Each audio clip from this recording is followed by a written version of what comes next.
ಧರ್ಮಸ್ಥಳ ಬೋರ್ಡೆ ಕೇಸ್ನ ತನಿಖೆಯಲ್ಲಿ ಸ್ಫೋಟಕ ಅಂಶ ಬಯಲಾಗಿದೆ. ದೆಹಲಿಯಲ್ಲಿ ಬೋರ್ಡೆ ಜೊತೆ ಸುಜಾತಾ ಭಟ್ ರಾತ್ರಿ ಕಳೆದಿರೋದು ಗೊತ್ತಾಗಿದೆ.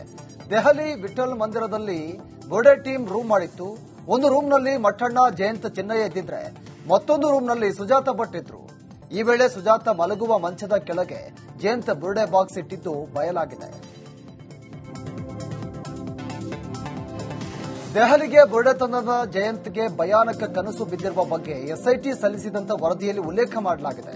ಕೆಟ್ಟ ಕನಸು ಬಿದ್ದು ಕಿರುಚಿಕೊಂಡು ಜಯಂತ್ ಎದ್ದಿದ್ದ. ಹೀಗಾಗಿ ದೆಹಲಿಯಿಂದ ಬೋರ್ಡಿಯನ್ನ ವಾಪಸ್ ತರಲು ಹೆದರಿದ್ದ. ಆದ್ರಿಂದ ದೆಹಲಿಯಲ್ಲೇ ಬಿಟ್ಟು ಬೆಂಗಳೂರಿಗೆ ವಾಪಸ್ ಆಗಿರೋದು ಬಯಲಾಗಿದೆ. ಕೋಗಿಲು ಲೇಔಟ್ ಅನಧಿಕೃತ ಮನೆಗಳ ತೆರವಿನಲ್ಲಿ ರಾಜಕೀಯ ದಗ್ಗದಗಿಸ್ತಾ ಇದೆ. ಅಖಾಡಕ್ಕೆ ಎಐಸಿಸಿ ಪ್ರಧಾನ ಕಾರ್ಯದರ್ಶಿ ಕೆಸಿ ವೇಣುಗೋಪಾಲ್ ಎಂಟ್ರಿ ಆಗ್ತಾ ಇದ್ದಂತೆ ಸರ್ಕಾರ ಯೂ ಟರ್ನ್ ಹೊಡೆದಿದೆ. ಸಂತ್ರಸ್ತರಿಗೆ ಸೂರು ಕಲ್ಪಿಸುವ ಸಿಎಂ ಸಿದ್ದರಾಮಯ್ಯ ಮುಂದಾಗಿದ್ದಾರೆ. ಇಂದು ಸಿಎಂ ಸಿದ್ದರಾಮಯ್ಯ ಮಹತ್ವದ ಸಭೆ ನಡೆಸಲಿದ್ದಾರೆ. ಈ ಮೀಟಿಂಗ್ನಲ್ಲಿ ಸಿಎಂ ಸಿದ್ದರಾಮಯ್ಯ, ಡಿಸಿಎಂ ಡಿಕೆ ಶಿವಕುಮಾರ್ ಸೇರಿ ಕೆಲ ಸಚಿವರು ಭಾಗಿಯಾಗಲಿದ್ದಾರೆ. ದಕ್ಷಿಣ ಕನ್ನಡ ಜಿಲ್ಲೆಯ ಬೆಳ್ತಂಗಡಿ ತಾಲೂಕಿನ ಗ್ರಾಮವೊಂದರಲ್ಲಿ ಮಹೇಶ್ ಶೆಟ್ಟಿ ತಿಮರೋಡಿ ಭಾಷಣದ ವೇಳೆ ಸಮುದಾಯವೊಂದರ ವಿರುದ್ಧ ನಾಲಿಗೆಯನ್ನು ಹರಿಬಿಟ್ಟಿದ್ರು. ಈ ಪ್ರಕರಣಕ್ಕೆ ಸಂಬಂಧಪಟ್ಟಂತೆ ನ್ಯಾಯಾಲಯದ ವಿಚಾರಣೆಗೆ ಮಹೇಶ್ ಶೆಟ್ಟಿ ತಿಮರೋಡಿ ಗೈರಾಗಿದ್ರು. ಬೆಳ್ತಂಗಡಿ ನ್ಯಾಯಾಲಯ ಗೈರನ್ನ ಗಂಭೀರವಾಗಿ ಪರಿಗಣಿಸಿದ್ದು ತಿಮರೋಡಿಯನ್ನ ಬಂಧಿಸಿ ಹಾಜರುಪಡಿಸುವಂತೆ ಸೂಚನೆ ನೀಡಿದೆ. ಯಲಹಂಕದ ಕೋಗಿಲು ಬಡಾವಣೆಯಲ್ಲಿ ಅನಧಿಕೃತ ಕಟ್ಟಡ ತೆರವು ಭಾರಿ ಸದ್ದು ಮಾಡ್ತಾ ಇದೆ. ಕೋಗಿಲು ಲೇಔಟ್ಗೆ ವಸತಿ ಇಲಾಖೆ ಅಧಿಕಾರಿಗಳು ಭೇಟಿ ಕೊಟ್ಟಿದ್ದಾರೆ. ಅಧಿಕಾರಿಗಳು ಎಲ್ಲಾ ನಿವಾಸಿಗಳಿಂದ ದಾಖಲೆಗಳನ್ನು ಸಂಗ್ರಹ ಮಾಡ್ತಾ ಇದ್ದಾರೆ. ರಾಜ್ಯ ರಾಜಕಾರಣದಲ್ಲಿ ಕೋಗಿಲು ಕುರುಕ್ಷೇತ್ರ ತಾರಕಕ್ಕೇರ್ತಾ ಇದೆ. ಕೇರಳ ರಾಜಕಾರಣಿಗಳ ಎಂಟ್ರಿ ಬೆನ್ನಲ್ಲೇ ಕಾಂಗ್ರೆಸ್ ಸರ್ಕಾರ ಅಲರ್ಟ್ ಆಗಿದೆ. ಇಂದು ಮಧ್ಯಾಹ್ನ 3 ಗಂಟೆಗೆ ಯಲಹಂಕದ ಕೋಗಿಲು ಲೇಔಟ್ಗೆ ಇಂದು ಡಿಸಿಎಂ ಡಿಕೆ ಶಿವಕುಮಾರ್ ಭೇಟಿ ನೀಡಲಿದ್ದಾರೆ. ಅನಧಿಕೃತ ಮನೆಗಳ ತೆರವು ಜಾಗ ವೀಕ್ಷಿಸಿ ಅಧಿಕಾರಿಗಳಿಂದ ಮಾಹಿತಿಯನ್ನ ಪಡೆಯಲಿದ್ದಾರೆ. ಹಾಡಹಗಳೆ ಮೈಸೂರಿನ ಹುಣಸೂರಲ್ಲಿ ಸ್ಕೈ ಜ್ಯುವೆಲರಿ ಶಾಪ್ನಲ್ಲಿ ಸಿನಿಮೆಯ ರೀತಿಯಲ್ಲಿ ದರೋಡೆ ನಡೆದಿದೆ. ದರೋಡೆಕೋರರು ಚಿನ್ನದಂಗಡಿ ಸಿಬ್ಬಂದಿಗೆ ಗನ್ ತೋರಿಸಿ ಚಿನ್ನಾಭರಣವನ್ನು ಲೂಟಿ ಮಾಡಿದ್ದಾರೆ. 5 ರಾಬರ್ಸ್ 8 ಗನ್ 4 ನಿಮಿಷದಲ್ಲಿ ಚಿನ್ನಾಭರಣ ಕಳವು ಮಾಡಿದ್ದಾರೆ. ಪೊಲೀಸರು ಅಂಗಡಿ ಮ್ಯಾನೇಜರ್ ಇತರ ಸಿಬ್ಬಂದಿಯನ್ನ ತೀವ್ರವಾಗಿ ವಿಚಾರಣೆಯನ್ನ ನಡೆಸ್ತಾ ಇದ್ದಾರೆ. ಹುಣಸೂರು ದರೋಡೆ ಕೇಸ್ ಬಗೆದಷ್ಟು ಬಯಲಾಗ್ತಾ ಇದೆ. ಚಿನ್ನದಂಗಡಿ ಮ್ಯಾನೇಜರ್ ಬರೋದು ತಡವಾಗಿದ್ರೆ ಅಂಗಡಿಯನ್ನ ಖಾಲಿ ಮಾಡ್ತಾ ಇರೋದು ಬಯಲಾಗಿದೆ. ಕಳ್ಳತನ ಬಗ್ಗೆ ಮ್ಯಾನೇಜರ್ಗೆ ಕೂಡಲೇ ಮೆಸೇಜ್ ರವಾನೆಯಾಗಿತ್ತು. ಹೀಗಾಗಿ ಕೂಡಲೇ ಗೋಲ್ಡ್ ಶಾಪ್ಗೆ ಓಡಿ ಬಂದು ಚಿನ್ನದಂಗಡಿ ಬಂದ್ ಮಾಡಲು ಯತ್ನ ಮಾಡಿದ್ದಾರೆ. ಅಜ್ಗರ್ಗೆ ಗನ್ ತೋರಿಸಿ ರಾಬರ್ಸ್ ಎಸ್ಕೇಪ್ ಆಗಿದ್ದಾರೆ. ಮೈಸೂರಿನ ಹುಣಸೂರಲ್ಲಿ ಸಿನಿಮೆಯ ಸ್ಟೈಲ್ನಲ್ಲಿ ದರೋಡೆ ಮಾಡಲಾಗಿದೆ. ಗನ್ ಹಿಡಿದು ಸ್ಕೈ ಜ್ಯುವೆಲರಿ ಶಾಪ್ಗೆ ನುಗ್ಗಿ ಚಿನ್ನಾಭರಣವನ್ನು ಲೂಟಿ ಮಾಡಲು ಆರಂಭಿಸಿದ್ದಾರೆ. ಕೇವಲ 4 ನಿಮಿಷಗಳಲ್ಲಿ ಆಭರಣವನ್ನು ದೋಚಿ 2 ಪಲ್ಸರ್ ಬೈಕ್ನಲ್ಲಿ 5 ಎಸ್ಕೇಪ್ ಆಗಿದ್ದಾರೆ. ಕೆಆರ್ ನಗರಕ್ಕೆ ಹೋಗುವ ಬೈಪಾಸ್ ರಸ್ತೆ ಮೂಲಕ ನಾಪತ್ತೆಯಾಗಿರುವುದು ಬಯಲಾಗಿದೆ.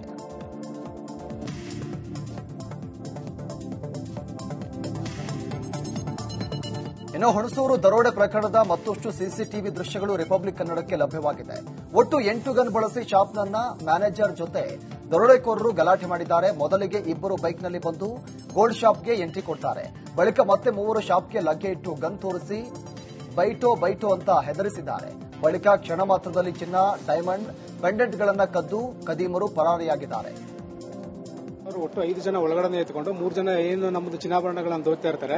ಅದು ನಮ್ಮ ಮ್ಯಾನೇಜರ್ಗೆ ಮಾಹಿತಿ ಸಿಕ್ಕಿದೆ. ಮಾಹಿತಿ ಸಿಕ್ಕಿದಾಗ ಏನ್ ಮಾಡಿದಾರೆ, ಅವರು ಊಟನ ಬಿಟ್ಟು ಹಾಗೆ ಬಂದಿದ್ದಾರೆ. ಬಂದು ಅದನ್ನ ಡೋರ್ನ ಲಾಕ್ ಮಾಡ್ಲಿಕ್ಕೆ ಅಂತ ಟ್ರೈ ಮಾಡ್ತಾರೆ. ಆ ಡೋರ್ನ ಲಾಕ್ ಮಾಡೋ ಅಂತ ಟೈಮಲ್ಲಿ ಏನ್ ಮಾಡಿದ್ದಾರೆ, ಅವರು ಒಳಗಡೆ ಕಳ್ಳರು ಇದಾರಲ್ಲ, ಕಳ್ಳರು ಆ ಡೋರ್ನ ಕಾಲ್ ಕೊಟ್ಟು ಅದನ್ನ ಡೋರ್ ಎಲ್ಲ ಕಿತ್ತಿ ಅವ್ರ ಮೇಲೆ ಫೈರ್ ಮಾಡ್ಲಿಕ್ಕೆ ಟ್ರೈ ಮಾಡ್ತಾರೆ.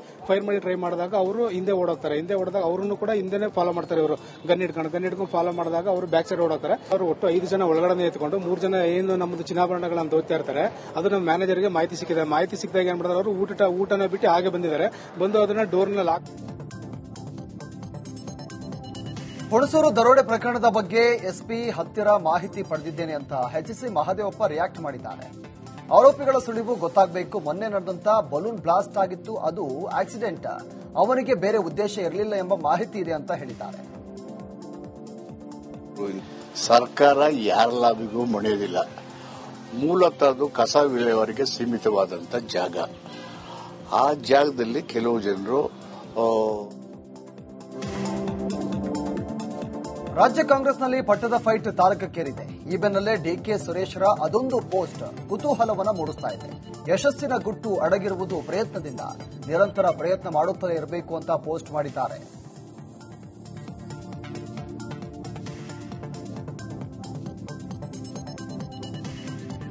ಹಿರಿಯೂರು ಬಸ್ ದುರಂತ ಬೆನ್ನಲ್ಲೇ ಮತ್ತೊಂದು ಬಸ್ನಲ್ಲಿ ಹೊಗೆ ಕಾಣಿಸಿಕೊಂಡಿದೆ. ಬಾಗಲಕೋಟೆಯ ಇಳಕಲ್ ತಾಲೂಕಿನ ಗೂಡೂರಿನಲ್ಲಿ ಖಾಸಗಿ ಬಸ್ನಲ್ಲಿ ಹೊಗೆ ಕಾಣಿಸಿಕೊಂಡಿದ್ದು, ಚಾಲಕ ಹಾಗೂ ಪ್ರಯಾಣಿಕರು ತಕ್ಷಣ ಬಸ್ನಿಂದ ಕೆಳಗಿಳಿದಿದ್ದಾರೆ. ಬೆಂಗಳೂರಿಂದ ಜೋಧ್ಪುರಕ್ಕೆ ಹೊರಟಿದ್ದಂಥ ಬಸ್ನಲ್ಲಿ ಹೊಗೆ ಕಾಣಿಸಿಕೊಂಡಿದೆ.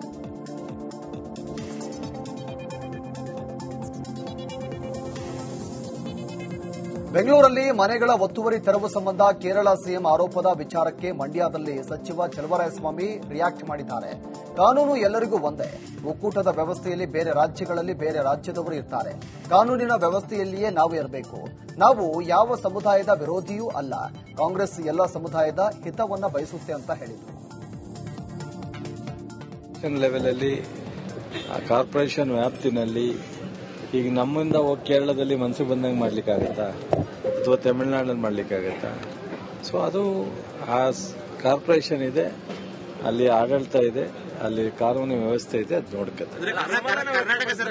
ಕರ್ನಾಟಕ ಸರ್ಕಾರ ಮುಸ್ಲಿಮರನ್ನ ಒಕ್ಕಲೆಬ್ಬಿಸುವಂತ ಕೆಲಸ ಮಾಡ್ತದೆ ಅಂತ ಹೇಳಿಕೆ ಕೊಟ್ಟಿದ್ದಾರೆ. ನಾವು ಯಾವುದೇ ಸಮಾಜದ ವಿರೋಧಿ ಅಲ್ಲ. ಕಾಂಗ್ರೆಸ್ ಸ್ಪಷ್ಟವಾಗಿ ತಿಳ್ಕೊಳ್ಳಿ.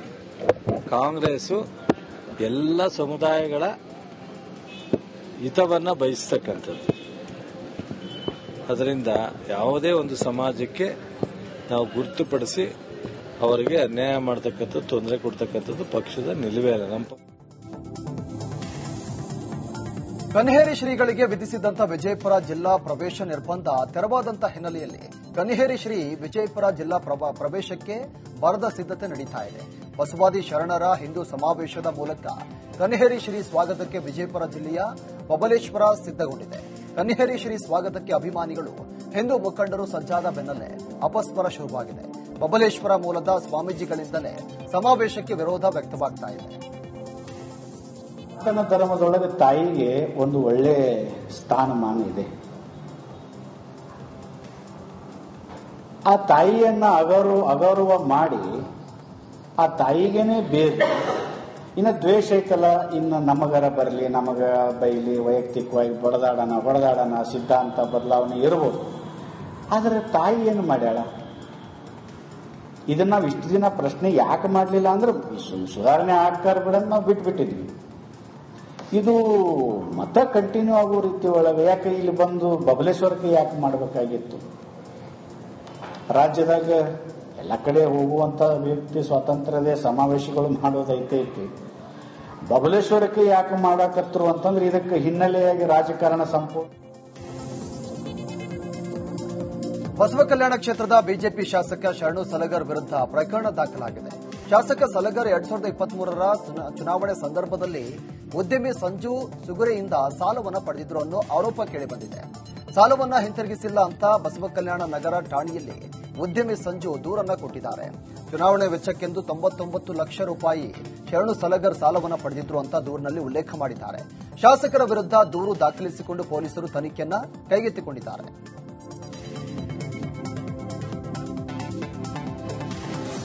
ಯಲಹಂಕದ ಕೋಗಿಲು ಲೇಔಟ್ನಲ್ಲಿ ಅಕ್ರಮ ನಿವಾಸಿಗಳ ತೆರವು ನಡೆದಿದ್ದು, ಕೋಗಿಲು ಲೇಔಟ್ ನಿವಾಸಿಗಳು ಬೀದಿ ಪಾಲಾಗಿದ್ದಾರೆ. ಈ ವಿಚಾರದ ಬಗ್ಗೆ ಐಟಿಬಿಟಿ ಕನ್ನಡ ಸಂಘದ ಸದಸ್ಯ ಶಿವಾನಂದ ಮಾತನಾಡಿದ್ದಾರೆ. ಕೇರಳ ಲಾಬಿಗೆ ಮಣಿಯುವ ಬೆನ್ನುಮೂಳೆ ಇಲ್ಲದ ಸರ್ಕಾರ ಅಂತ ಸಿಟ್ಟಿದ್ದಾರೆ. ಸರ್ಕಾರಿ ಜಾಗ ವಲಸಿಗರ ಮನೆಗೆ ಧಕ್ಕೆಯಾದಾಗ ಕೇರಳ ಎಂಟ್ರಿ ಆಗುತ್ತೆ. ಯಾರ ಲಾಬಿಗೂ ಸರ್ಕಾರ ತಲೆ ಬಾಗಬಾರದು ಅಂತ ಆಗ್ರಹ ಮಾಡಿದರು.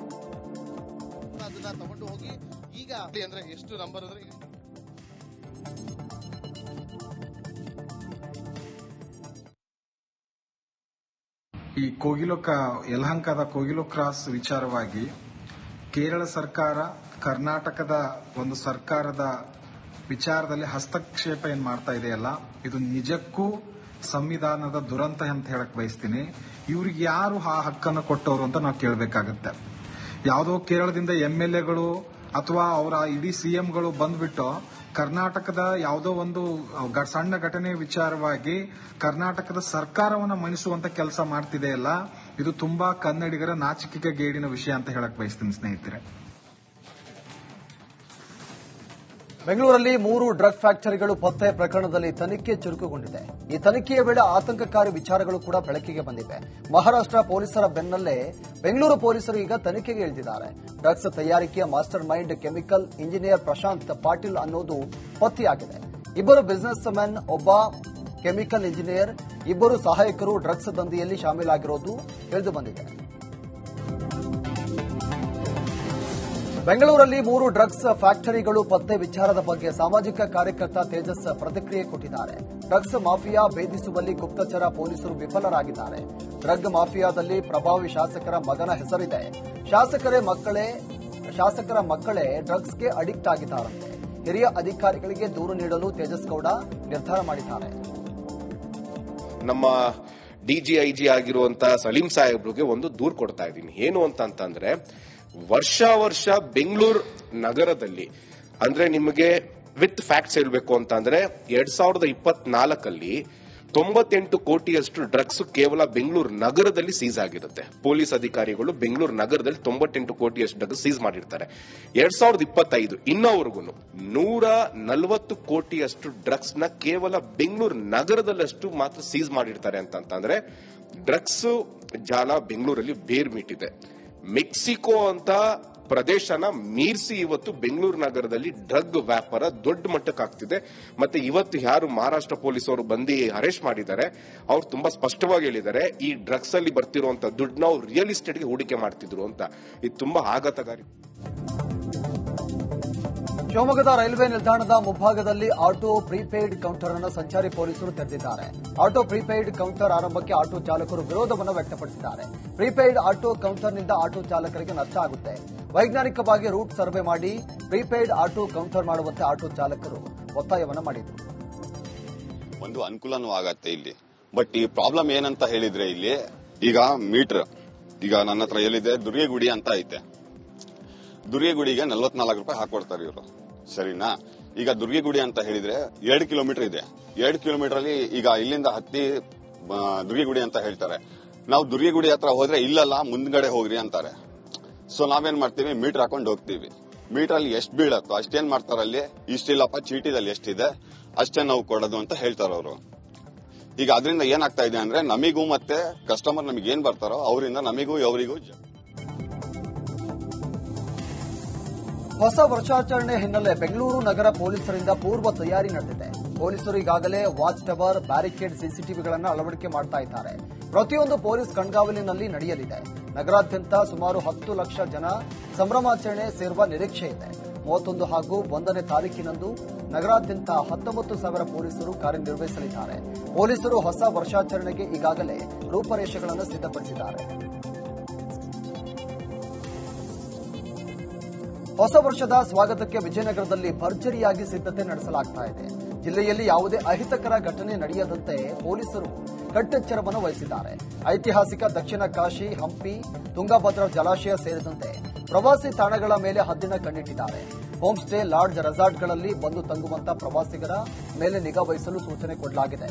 SP, 3 DYSP, 10 inspector, 65 sub inspector ಸೇರಿದಂತೆ 640ಕ್ಕೂ ಹೆಚ್ಚು ಪೊಲೀಸ್ ಸಿಬ್ಬಂದಿಗಳನ್ನು ಭದ್ರತೆಗಾಗಿ ನಿಯೋಜನೆ ಮಾಡಲಾಗಿದೆ.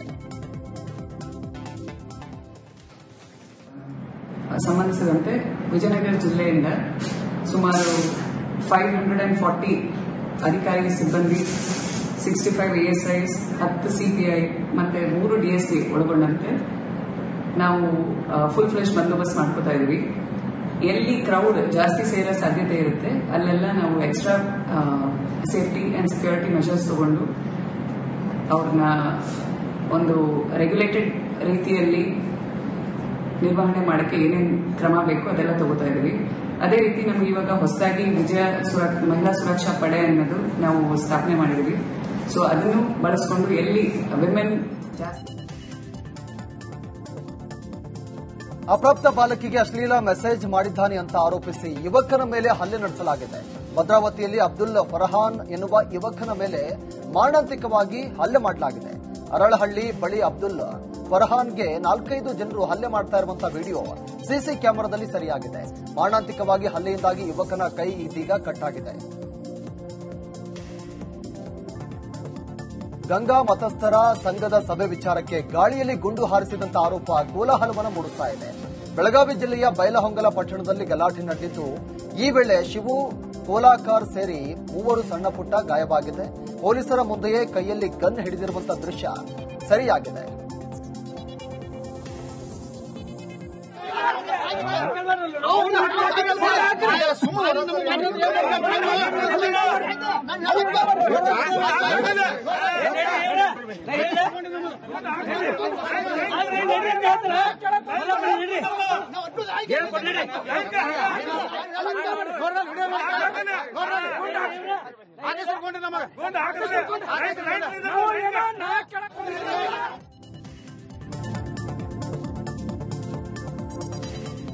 ಕಪ್ಪತ್ತಗುಡ್ಡದ ಅಂಚಿನಲ್ಲಿ ಕಾಡು ಪ್ರಾಣಿಗಳ ಹಾವಳಿಗೆ ಅನ್ನದಾತರು ತತ್ತರಿಸಿ ಹೋಗಿದ್ದಾರೆ.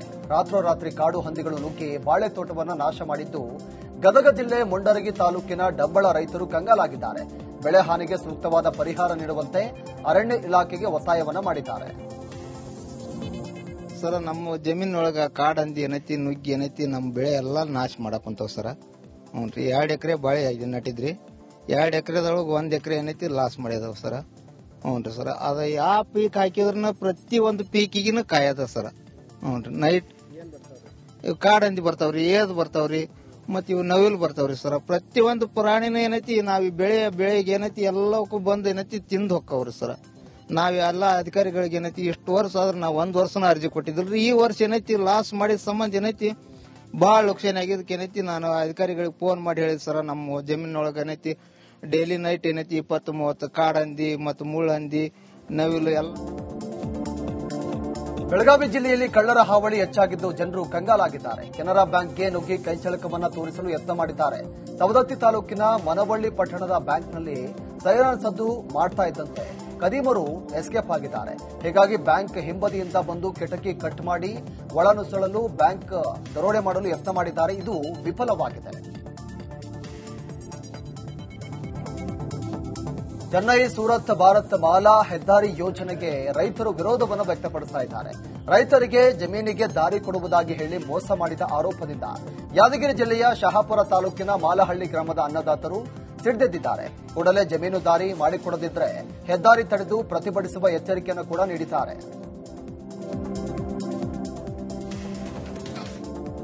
ಅಲ್ಲೇ ದಾರಿ ಕೊಡ್ತೀವಿ, ನಿಮ್ಗೆ ಎಲ್ಲೆಲ್ಲಿ ಆಗ್ತದ ಇಲ್ಲಿ ರೋಡ್ ಮಾಡ್ತೀವಿ. ಆದ್ರೆ ಈಗೇನಪ್ಪ ಅಂದ್ರ ಇದು ನೋಡಿಗೇಸಿ ಎಲ್ಲ ಬಂಧನ ಮಾಡ್ಯಾರ. ಆ ಕಡೆ ಹೋದನಿಲ್ಲ, ಈ ಕಡೆ ಹೋದನಿಲ್ಲ. ನೀವು ಅಲ್ಲಿ ಹೋಗ್ರಿ, ಡಿಸಿಲ್ಗೆ ಹೋಗ್ರಿ, ನಮ್ಗೆ ಏನ್ ಕೇಳ್ತೀರಿ, ನಮ್ದು ಏನದ ನಾವು ಹೊಲ ಇದ್ದೊಟ್ಟು ಮಾಡ್ಕೊಂತೀವಿ, ಹಂಗ ಹಿಂಗ ಅಂತೇಳಿ. ಭಾರಿ ಚಳಿಗೆ ದೇವನಹಳ್ಳಿ ಜನರು ತಂಡ ಹೊಡೆದಿದ್ದಾರೆ. ಎಲ್ಲಿ ನೋಡಿದ್ರೂ ಮಂಜಿನ ವಾತಾವರಣ ನಿರ್ಮಾಣವಾಗಿದ್ದು ಜನರು ಗಡಗಡ ಅಂತ ನಡುಗ್ತಾ ಇದ್ದಾರೆ. ಎಮರ್ಜೆನ್ಸಿ ಪಾರ್ಕಿಂಗ್ ಲೈಟ್, ಹೆಡ್ಲೈಟ್ ಹಾಕಿ ಹೈವೇಗಳಲ್ಲಿ ವಾಹನಗಳನ್ನು ಚಾಲನೆ ಮಾಡ್ತಾ ಇದ್ದಾರೆ. ಒಟ್ಟಾರೆ ನಂದಿ ಬೆಟ್ಟದ ಮೇಲಿನ ರೀತಿ ದೇವನಹಳ್ಳಿ ಸುತ್ತಮುತ್ತಲಿನ ವಾತಾವರಣ ಬದಲಾಗಿದೆ. ಮಂಚು ಚೆನ್ನಾಗಿದೆ, ಯಾವುದೋ ಹಿಲ್ ಸ್ಟೇಷನ್ ಬಂದಿರೋ ಫೀಲಿಂಗ್ ಇದೆ ಅಷ್ಟೇ. ಹೌದು, ತುಂಬಾ ಕಷ್ಟ ಆಗುತ್ತೆ ಜನಗಳಿಗೆ. ನಿಧಾನಕ್ಕೆ ಓಡಿಸಬೇಕು, ಹೆಡ್ಲೈಟ್ ಫುಲ್ ಇರಲೇಬೇಕು, ಇಲ್ಲ ಅಂದ್ರೆ ಕಷ್ಟ. ಒಬ್ರಿಗೊಬ್ರು ಗುದ್ಕೊಂಡ್ರೆ ನಾವು ಕೂಡ ಇವಾಗ ಎದ್ರಕೊಂಡೆ ಸೈಡ್ ಅಲ್ಲಿ ನಡ್ಕೊಂಡು ಬರ್ತಾ ಇದೀವಿ. ಚೆನ್ನಾಗಿದೆ. ನಾವು ದೇವನಹಳ್ಳಿಯಿಂದಾನೆ. ಯಾವ್ದೋ ಹಿಲ್ ಸ್ಟೇಷನ್ ಅಲ್ಲಿರೋ ಫೀಲಿಂಗ್ ಇದೆ. ಎಷ್ಟು ನಿಧಾನಕ್ಕೆ ಬಂದ್ರೆ ಅಷ್ಟು ಒಳ್ಳೆಯ ಜನಗಳಿಗೆ ಅಷ್ಟೇ.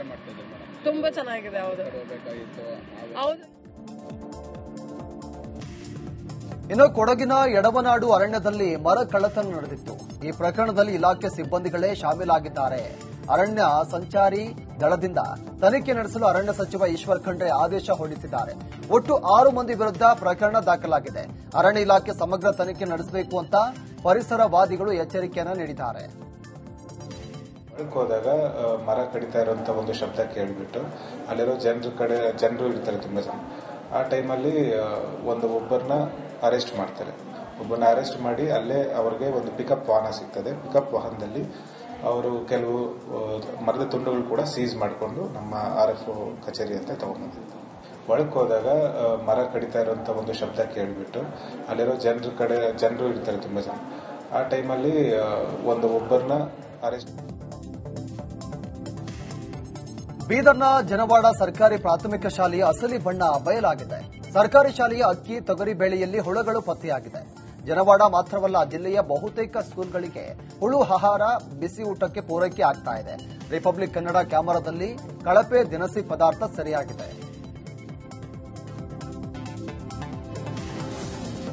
ಡ್ರಗ್ಸ್, ಗಾಂಜಾ ದಂಧೆಯಿಂದ ಮದ್ಯ ಮಾರಾಟ ಕುಸಿತಾ ಇದೆ ಅಂತ ಸರ್ಕಾರದ ವಿರುದ್ಧ ಬಾರ್ ಮಾಲೀಕರು ಆಕ್ರೋಶವನ್ನು ಹೊರಹಾಕಿದ್ದಾರೆ.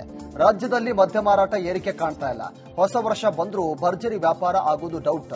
ಮದ್ಯ ಮಾರಾಟದಲ್ಲಿ ಶೇಕಡ 15ರಷ್ಟು ಕುಸಿತ ಕಂಡಿದೆ ಅಂತ ಬೆಂಗಳೂರು ಬಾರ್ ಮಾಲೀಕರ ಸಂಘದ ಅಧ್ಯಕ್ಷ ಲೋಕೇಶ್ ಆಕ್ರೋಶವನ್ನು ಹೊರಹಾಕಿದರು. ವರ್ಷಕ್ಕೆ ಹೊಸ ವರ್ಷದ ಆರ್ಥಿಕ ಶುಭಾಶಯಗಳು. ಏನು ನಮ್ಮ ಉದ್ಯಮದಲ್ಲಿ ಇವತ್ತು ಒಂದು 10% ವ್ಯಾಪಾರ ಕಮ್ಮಿ ಆಗಿದೆ. ಹೊಸ ವರ್ಷಕ್ಕೆ ಏನು ನೀವು ಹೆಚ್ಚುವರಿ ಆಗುತ್ತೆ ಅಂತ ನೀವು ಕೇಳ್ತಾ ಇದ್ರಲ್ಲ, ಅದಕ್ಕೆ ಸತ್ಯಾಂಶ ಇಲ್ಲ. ಯಾಕೆ ಅಂದ್ರೆ ಏನ್ ಸರ್ಕಾರ 1.5-2 ವರ್ಷದಿಂದ ಈಚೆಗೆ ಬೀರ್ನ ದರಗಳೆಲ್ಲ ಹೆಚ್ಚಿಗೆ ಮಾಡಿ ಯುವಜನಾಂಗ ಆ ಬೀರ್ ದರಕ್ಕೆ ಹಣವನ್ನು ಕೊಡಕ್ಕಾಗದಂತ ಪರಿಸ್ಥಿತಿಲಿ ಡ್ರಗ್ಸ್ ಕೊಡೋ ಮತ್ತೆ ಡ್ರಗ್ಸ್ಗೆ ಅಡಿಕ್ಟ್ ಆಗಿ ವಾಮಮಾರ್ಗದಲ್ಲಿ ಒಂದು. ಬೆಂಗಳೂರಿನ ಕತ್ರಿಗುಪ್ಪೆಯಲ್ಲಿ ಹಳೆಯ ವೈಷಮ್ಯಕ್ಕೆ ಬಶೀರ್ ಎಂಬಾತನ ಮೇಲೆ ವೆಂಕಟೇಶ್ ಮತ್ತು ಗ್ಯಾಂಗ್ ದಾಳಿ ಮಾಡಿದೆ. 1 ವರ್ಷದ ಹಿಂದೆ ಬಶೀರ್ ಹಾಗೂ ವೆಂಕಟೇಶ್ ಮಧ್ಯೆ ಗಲಾಟೆ ನಡೆದಿತ್ತು. ಠಾಣೆಯಲ್ಲಿ ದೂರು, ಪ್ರತಿದೂರು ಕೂಡ ದಾಖಲಾಗಿತ್ತು. ಹಳೆ ದ್ವೇಷದಿಂದ ಬಶೀರ್ ಹಾಗೂ ಆತನ ಸಹಚರರ ಮೇಲೆ ವೆಂಕಟೇಶ್ ಗ್ಯಾಂಗ್ ದಾಳಿ ಮಾಡಿದೆ. ಈ ಗಲಾಟೆಯಲ್ಲಿ ಬಶೀರ್ ಮೂಗಿಗೆ ಗಾಯವಾಗಿದೆ. ನವದಂಪತಿ ಸೂರಜ್ ಗಾನವಿ ಸೂಸೈಡ್ ಕೇಸ್ ತನಿಖೆ ವೇಳೆ ಮತ್ತಷ್ಟು ವಿಚಾರಗಳು ಇದೀಗ ಬಯಲಾಗ್ತಾ ಇದೆ. ಗಾನವಿ ಸಾವಿಗೆ ಸೂರಜ್ ಕಾರಣ ಅಂತ ಕುಟುಂಬಸ್ಥರು ಆರೋಪ ಮಾಡಿದ್ರು. ಅದೇ ತನಿಖೆ ವೇಳೆ ಮತ್ತೊಂದು ವಿಚಾರ ಬಯಲಾಗಿದೆ. ಸೂರಜ್ ಮದುವೆಗೂ ಮುನ್ನ ಬೇರೊಬ್ಬನ ಜೊತೆ ಗಾನವಿ ಲವ್ ಇತ್ತು. ಅದನ್ನು ಮುಚ್ಚಿಟ್ಟು ಒತ್ತಾಯಪೂರ್ವಕವಾಗಿ ಮದುವೆ ಮಾಡಿಸಿದ್ರು ಅಂತ ಸೂರಜ್ ಕುಟುಂಬಸ್ಥರು ಹೇಳಿದ್ದಾರೆ. ಗಾನವಿ ಕುಟುಂಬಸ್ಥರ ವಿರುದ್ಧ ಸೂರಜ್ ಕುಟುಂಬ ದೂರನ್ನು ಕೊಟ್ಟಿದೆ. ನಾಗ್ಪುರದ ಸೋನೆಗಾಂವ್ ಠಾಣೆಯಲ್ಲಿ ಪ್ರಕರಣ ಕೂಡ ದಾಖಲಾಗಿದೆ. ದಾವಣಗೆರೆಯ ಜಗಳೂರು ತಾಲೂಕಿನ ಚಿಕ್ಕ ಬನ್ನಿಹಟ್ಟಿ, ಗೊಲ್ಲರಹಟ್ಟಿ ಗ್ರಾಮದ ಸರ್ಕಾರಿ ಶಾಲಾ ಮಕ್ಕಳ ಬಿಸಿಯೂಟದಲ್ಲಿ ಹುಳಗಳು ಪತ್ತೆಯಾಗಿತ್ತು. ಈ ಪ್ರಕರಣದಲ್ಲಿ ಮುಖ್ಯ ಶಿಕ್ಷಕ ಶಿವನಾಯ್ಕ್ ಅಮಾನತು ಮಾಡಲಾಗಿದೆ. ಮಾಧ್ಯಮದಲ್ಲಿನ ವರದಿ ಆಧರಿಸಿ ಅಮಾನತು ಮಾಡಿ ಡಿಡಿಪಿಐ ಜಿ ಕೊಟ್ರೇಶ್ ಆದೇಶವನ್ನು ಹೊರಡಿಸಿದ್ದಾರೆ. ಬಿಸಿಯೂಟಕ್ಕೆ ಸುರಕ್ಷತಾ ಕ್ರಮ ಬಳಸುವಂತೆ ಜಗಳೂರು ತಾಲೂಕಿನ ಎಲ್ಲಾ ಶಾಲೆಗಳಿಗೆ ಸುತ್ತೋಲೆಯನ್ನ ಹೊರಡಿಸಲಾಗಿದೆ. ಸರ್, ಅದು ಮಾಧ್ಯಮಗಳಲ್ಲಿ ವರದಿ ಬಂದಿತ್ತು. ಮಾಧ್ಯಮಗಳ ವರದಿ ಹಿನ್ನೆಲೆಯಲ್ಲಿ ಕೂಡಲೇ ನಾವು ಅಲ್ಲಿನ ಕ್ಷೇತ್ರ ಶಿಕ್ಷಣಾಧಿಕಾರಿಗಳು, ಅಕ್ಷರತಾ ಸಹಾಯಕ ನಿರ್ದೇಶಕರು ಭೇಟಿ ಮಾಡಿ ವರದಿ ಪ್ರಕಾರ ಗ್ರಾಮಸ್ಥರು ಕೂಡ ಅದರ ಬಗ್ಗೆ ತುಂಬಾ ಅಪೋಸ್ ಮಾಡಿದ್ರು. ಪರಿಶೀಲನೆ ಮಾಡಿದಾಗ ಅದು ನಿಜ ಅಂತ ಕಂಡು ಬಂದ್ರಿಂದ ಕೂಡಲೇ ಶಾಲಾ ಶಿಕ್ಷಕರ ಶಿವನಾಯ್ಕ ಅವ್ರನ್ನ ಸಸ್ಪೆಂಡ್ ಮಾಡಿದ್ವಿ. ಅದು ಜವಾಬ್ದಾರಿ ಇದೆ. ಎಲ್ಲಾ ಶಿಕ್ಷಕರದು, ಅಡಿಗೆದಾರದು ಎಲ್ಲರದು ಕೊಡಿ ಜವಾಬ್ದಾರಿ ಅಂದ್ರೆ ಒಂದು ಸರ್ಕಾರದ ವ್ಯವಸ್ಥೆ ಇದೆ. ಸರ್ಕಾರದ ಈ ಸ್ಕೀಮ್ ಅನ್ನ ನಾವು ಬಹಳ ಜಾಗೃತಿಯಿಂದ ಉತ್ತಮವಾಗಿ ಅನುಷ್ಠಾನ ಮಾಡಬೇಕಾಗಿದೆ. ನಮ್ಮೆಲ್ಲರ ಕರ್ತವ್ಯ. ಅವರು ಕರ್ತವ್ಯ ಲೋಪ ಮಾಡಿದ್ದು ಕಂಡು ಬಂದರೆ. ಹುಣಸೂರು ದರೋಡೆ ಪ್ರಕರಣದಲ್ಲಿ ಬರೋಬ್ಬರಿ 7 ಕೆಜಿ ಚಿನ್ನ, ವಜ್ರ ದರೋಡೆ ಮಾಡಿರುವುದು ಬಯಲಾಗಿದೆ. ನಿನ್ನೆ ಇಡೀ ರಾತ್ರಿ ಪೊಲೀಸರ ಮುಂದೆ ಅಂಗಡಿಯಲ್ಲಿದ್ದಂತ ಆಭರಣವನ್ನ ಮಾಲೀಕರು ಲೆಕ್ಕ ಹಾಕಿದ್ದಾರೆ. ನಂತರ ಸ್ಟಾಕ್ ಇಟ್ಟಿದ್ದ ಒಟ್ಟು ಆಭರಣದ ಪರಿಶೀಲನೆ ಕೂಡ ಮಾಡಲಾಗಿದೆ. ಈ ವೇಳೆ 7 ಕೆಜಿ ಚಿನ್ನ, ವಜ್ರ, ಪೆಂಡೆಂಟ್ ದರೋಡೆ ಆಗಿರುವುದು ಬಯಲಾಗಿದೆ. ಬೆಳ್ಳಂಬೆಳಗ್ಗೆ ಹಾಸನದ ಸಕಲೇಶಪುರ ಪಟ್ಟಣದಲ್ಲಿ ಜೆಸಿಬಿ ಗರ್ಜನೆ ಮಾಡಿದೆ. ಹಳೆ ಬಸ್ ನಿಲ್ದಾಣ ಬಳಿ ಒತ್ತುವರಿ ಅಂಗಡಿ ಮುಗ್ಗಟ್ಟು ತೆರವು ಮಾಡಲಾಗಿದೆ. ಪರ್ಯಾಯ ಅಂಗಡಿ ವ್ಯವಸ್ಥೆ ಮಾಡಿಕೊಡುವಂತೆ ಬೀದಿ ಬದಿ ವ್ಯಾಪಾರಿಗಳು ಒತ್ತಾಯವನ್ನು ಮಾಡಿದ್ದಾರೆ. ತುಮಕೂರು ಜಿಲ್ಲೆಯ ತೆಪಟೂರು ತಾಲೂಕಿನಲ್ಲಿ ಚಿರತೆ ಸೆರೆಯಿದ್ದ ಗ್ರಾಮಸ್ಥರು ನಿಟ್ಟುಸಿರು ಬಿಟ್ಟಿದ್ದಾರೆ. ಬೆನ್ನಾಯಕ್ಕನಹಳ್ಳಿ, ಗೊಲ್ಲರಹಟ್ಟಿ ಗ್ರಾಮದಲ್ಲಿ ಹಲವು ದಿನಗಳಿಂದ ಚಿರತೆ ಕಾಣಿಸಿಕೊಂಡಿತ್ತು. ಚಿರತೆಗಳ ಓಡಾಟದಿಂದ ಗ್ರಾಮಸ್ಥರಲ್ಲಿ ಆತಂಕ ಸೃಷ್ಟಿಯಾಗಿತ್ತು. ಗ್ರಾಮಸ್ಥರು ಚಿರತೆ ಸೆರೆ ಹಿಡಿಯುವಂತೆ ಅರಣ್ಯ ಇಲಾಖೆ ಅಧಿಕಾರಿಗಳಿಗೆ ಮನವಿ ಮಾಡಿದ್ರು. ಅರಣ್ಯ ಇಲಾಖೆ ಅಧಿಕಾರಿಗಳು ಇಟ್ಟಿದ್ದ ಬೋನಿಗೆ ಈಗ ಚಿರತೆ ಬಿದ್ದಿದೆ. ಹಾಸನ ಜಿಲ್ಲೆಗೆ ಮಾಜಿ ಪ್ರಧಾನಿ ಎಚ್.ಡಿ. ದೇವೇಗೌಡರು ಆಗಮಿಸಿದ್ದಾರೆ. ಹೊಳೆನರಸೀಪುರದ ಈಶ್ವರ ದೇವಸ್ಥಾನಕ್ಕೆ ಭೇಟಿ ಕೊಟ್ಟು ವಿಶೇಷವಾಗಿ ಪೂಜೆ ಸಲ್ಲಿಸಿದ್ದಾರೆ. ಬಳಿಕ ಜ್ಞಾನಾಕ್ಷಿ ಕಲ್ಯಾಣ ಮಂಟಪದಲ್ಲಿ ಆಯೋಜನೆ ಮಾಡಿರುವಂತಹ ಬೃಹತ್ ಕಾರ್ಯಕರ್ತರ ಸಭೆಯಲ್ಲಿ ಭಾಗಿಯಾಗಿದ್ದಾರೆ. ಈ ವೇಳೆ ಪಕ್ಷದ ಸಂಘಟನೆ ಹಾಗೂ ಮುಂಬರುವಂತಹ ರಾಜಕೀಯ ವಿದ್ಯಮಾನಗಳ ಕುರಿತು ಚರ್ಚೆ ನಡೆಸುವಂತಹ ಸಾಧ್ಯತೆ ಕೂಡ ಇದೆ.